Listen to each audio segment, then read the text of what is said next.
I have an announcement to make. Selling your products or services to consumers is easy. Frankly, to be honest with you, I think I could probably do it with my eyes closed. Buy my stuff! Now, selling your products or services to businesses is much more difficult. You see, in selling to businesses, usually there are going to be multiple decision makers in that process. The sales cycle is much likely a lot longer. And on top of that, in business to consumer sales, you're pretty much just explaining to somebody why this product or service will benefit them. Where in business to business sales, you have to show not only how this product or service is going to benefit that business, but how it is going to directly contribute to increasing the bottom line. That being said, there are a few tips that can almost guarantee you B2B sales success, and I'm going to cover them in this video here.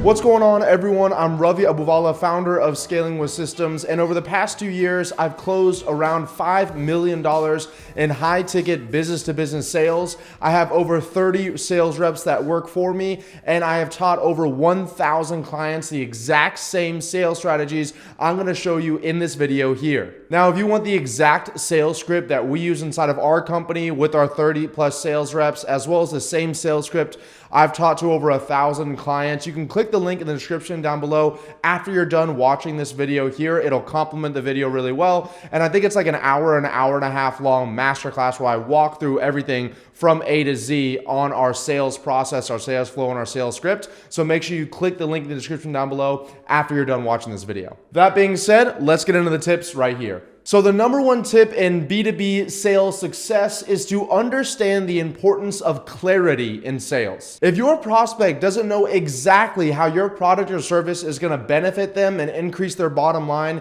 they are not going to be buying. You think this would be common sense, but I see most sales reps just shoving products and features down their prospects' throats without actually discussing how those products or features will benefit the prospects in their business. You see, people don't buy your software or your service or your product because it has the fastest loading time on the market, or you're able to put it on this platform instead of that platform. You see, people are buying your product or service because they think it will give them a transformation to the state that they want to be in. So instead of discussing those products and features, you need to talk about the benefits of those products and features and how they aid in that transformation to the desired state for your prospect. An example of this would be, instead of selling your prospect Facebook ads, you're selling them a system that acquires new clients weekly, profitably, and at scale. If you don't know all the benefits that come with each feature that you're offering inside of your company, spend some time writing down and actually connecting the dots between your products and features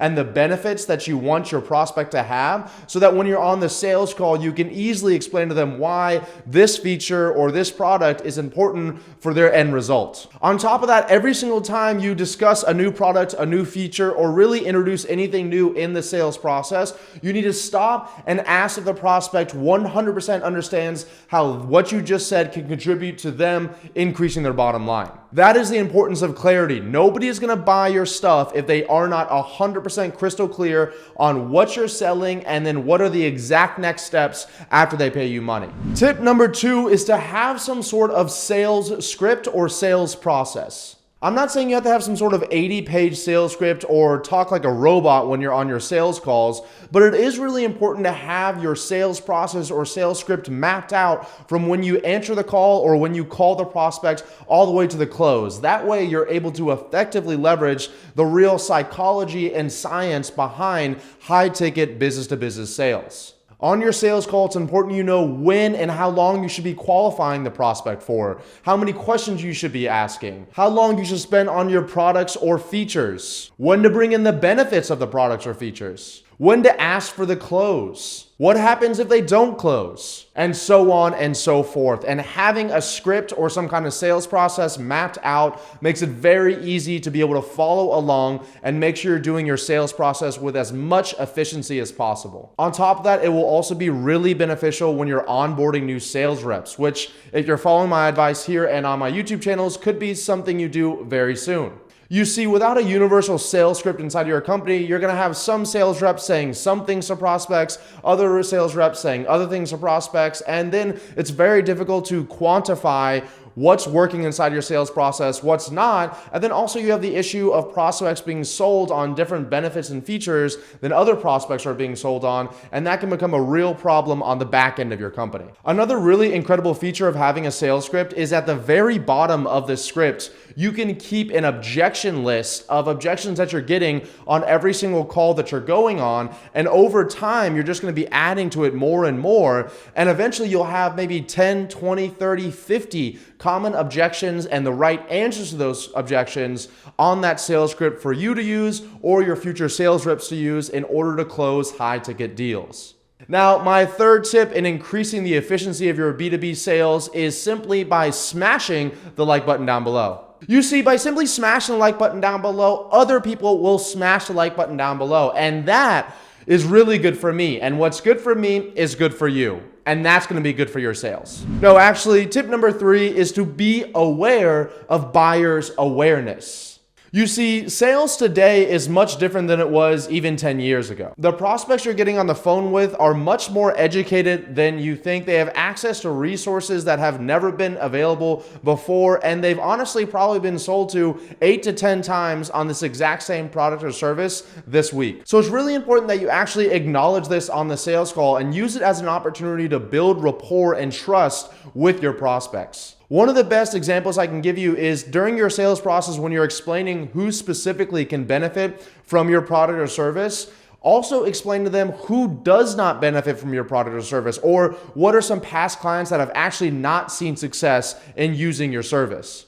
Most salespeople are afraid of doing this in case they lose the sale, but in reality, if you're going after the right people and you've qualified them correctly before you get on the phone, it will just solidify in that prospect's mind that they are the right person for this product or service, and also it will build that transparency and rapport, like I talked about before, that they can actually trust you because you're not trying to tell them that every single one of your clients has 100%, batting average. Tip number 4 is to have your research done beforehand. Now, when I say research, I don't mean on the individual prospects that you're getting on the phone with, although that is beneficial. What I'm talking about is actually having market and industry research done before you even start your sales. At Scaling with Systems, we work with our clients to create what we call market reports that lets them know what are the biggest fears, desires, pain points, and frustrations of our clients' marketplace, so that whenever they are building their sales letters or they're building their marketing messages or their sales scripts, they're able to use that exact same language inside of there, which really resonates with their prospects. Now, I know this may seem silly. It did to me, at least, when I first started in sales. I just thought, let me get on the phone with people and I want to close these deals. But in reality, what you want to do is come into a call as an authority in the industry and already be identifying current problems or issues or bottlenecks that your prospects are having, potentially before they even see that themselves. That only comes from having absolute domain authority inside of your industry. And once again, in that air of authority, whenever someone's looking up to you because you're answering all their questions or you know more about their business than they do, that's going to make it much easier at the end for you to collect their credit card information and take them on as a client. Now, my 5th tip here kind of plays into number 4, but it's to actually provide value, to actually give utility on these sales calls. Gone are the boiler room and Wolf of Wall Street days when you're essentially just trying to trick people out of their money. Instead, really what we're doing now is acting almost as business consultants on these sales calls, identifying problems and bottlenecks and offering solutions and actionable steps to those problems. Now, don't get me wrong. I'm not saying you shouldn't close the sale here, but what I am saying is you actually want to be helpful on that sales call. Just the first 15 to 20 minutes of your sales call should be spent understanding the prospect's current situation and desired situation in serious depth. That way, when you have that supreme domain authority, like we talked about in the last tip, whenever a prospect says that their biggest pain point is this and they want to get to this, you can easily tell them that, hey, this is what you should be doing. You actually want to be so helpful that by the end of the sales call, you're going to give your prospect really 2 different options. Option number 1 is to take all the information that you just gave them on the call and go out and try and do that themselves. But then option number 2 is to work with you instead, where you can guarantee results. They can get results much faster, much cheaper, and with more efficiency, and thus they're most likely going to end up working with you.